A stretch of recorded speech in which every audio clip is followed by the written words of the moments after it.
What's up, and welcome back to the channel. I know fantasy football. So let's talk about the first week of fantasy football. First and foremost, I want to say that if you picked up Jordan Love as your QB1, you will be missing him for several weeks with this injury. Also with Puka Nakua, if he was your first receiver off the draft board, he's going to be out for several weeks also. Let's talk about Christian McCaffrey. As we well know, Christian McCaffrey is a dynamic running back, a dynamic player, both running the ball and catching the ball. However, he's going to be out possibly this week again. So if he was the RB number one, guess what? Jordan Mason just took over that spot for maybe another game or so. But in regards to that, we have to be careful with Christian McCaffrey. This is nothing new. He's had injuries whenever he played for the Panthers. And so whenever he went to San Francisco, he did have part of a healthy season, but we have to raise the question on how good is he going to be throughout the remainder of the season. He's already missed his first game of the season, and he's missed already.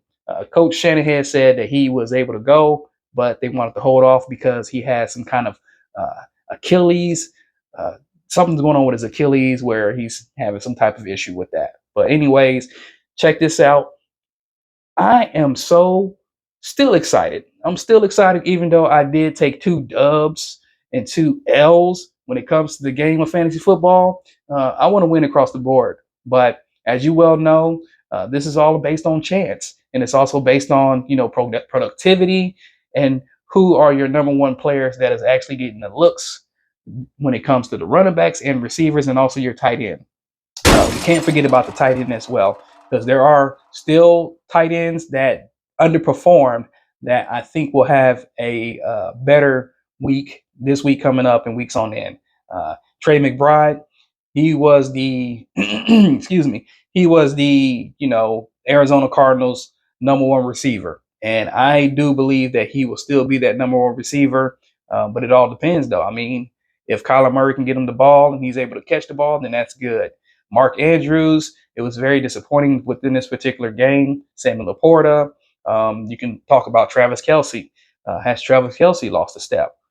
Yeah, well, we will see, because when it comes to those tight ends, they're still going to get theirs. But I do say that I really like Isaiah Likely, and I believe that the Baltimore Ravens are going to look like the New England Patriots when you had Gronk and unfortunately Aaron Hernandez on the team back during the time frame of the Brady era, when it was pretty much the new America's team. But Jordan Love being out, that's going to hurt players. That's going to hurt coaches, owners, when it comes to the game. Also, we got to talk about just the underperforming display that we saw this week. Amon-Ra St. Brown is one major one that underperformed. Was it just Jameson Williams was getting, open more?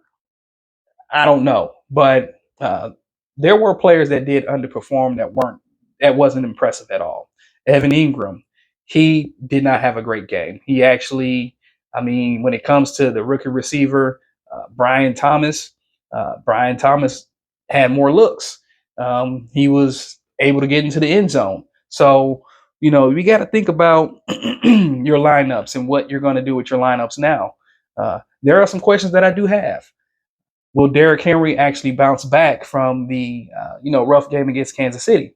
Will they script more running plays for him where he's not carrying the ball 13 times in a game? He kind of got game scripted out because of the Kansas City Chiefs, taking leads and being able to command and get the ball up and down the field and everything. But, I think he's going to get better. I think he will be one of the top 8, top 10 running backs, but I want him to be, within the top 5, because I did pick him up on one of my fantasy teams. And so I need him to perform.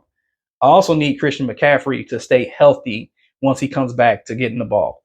And that's just another thing. I drafted Christian McCaffrey in 2 of my leagues, and guess what? I ended up losing the game in one of them because he didn't play. It is what it is. I should have paid more attention to that.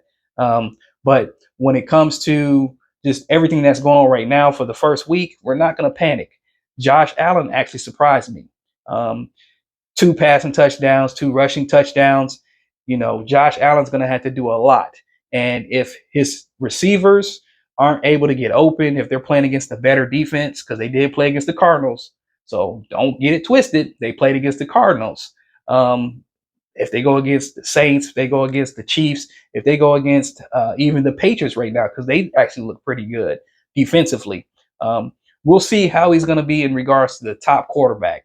Patrick Mahomes had an okay game, but Matt Stafford, he had a really good game for, the first week in the season, and he also lost Puka Nacua. So he actually performed better than I expected. Baker Mayfield, I mean, he looked amazing. He looked really good. Of course, he has the old faithful on the team, Mike Evans, who caught 2 touchdown passes. Chris Godwin is healthy now. And, of course, Rashad White is not going to get you yards on the ground. However, he's going to get you yards in the air from catching passes. So, Baker Mayfield, he might be a quarterback to pick up. Of course, Derek Carr. Derek Carr had a decent performing game through, I think, 4 touchdowns or something like that. That's what I need to see with the quarterback. If you have decent receivers on your team, even though Chris Olave didn't play well, that quarterback still needs to get the ball in the end zone, because you can't run the ball in the end zone all the time. This is not back like the 1990s where you had Marshall Faulk, you had Emmitt Smith, Edgerrin James, and those type of players that play, Corey Dillon, to where you can give the ball to him and they're going to get it in the end zone. So, like I said, I'm still kind of disappointed within the first week of fantasy football and also football altogether. There were some games that, it was just a kicker's game. There were some games where, there wasn't very big plays or things for us to be able to be entertained for, even though 21 million viewers were watching the games. It still was unimpressive to me. Those star players, they did not perform as expected, and these are players that we drafted in the first round. So we'll need them to step it up. We'll need something to happen when it comes to it. Jonathan Taylor, Chris Olave, Devontae Adams, you just name them. There were players that did not perform as to be expected, and so we are going to be looking for a lot more from them in week 2. But let me know what you think. Let me know if you actually, how many leagues you're in, how many wins did you get? Let me know what players busted for you, because I have a few that busted for me.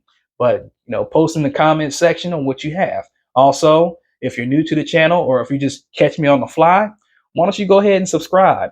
I will be posting videos on a weekly basis in regards to ads, drops, players that are injured, stats, information, because I love the game of football. I love fantasy football, and I'd like for you to join. So guess what? If you don't know fantasy football, I know fantasy football, and I'm here to help you out to win, but also have fun. So go ahead and like and subscribe, and I'll catch you on the next time. Peace.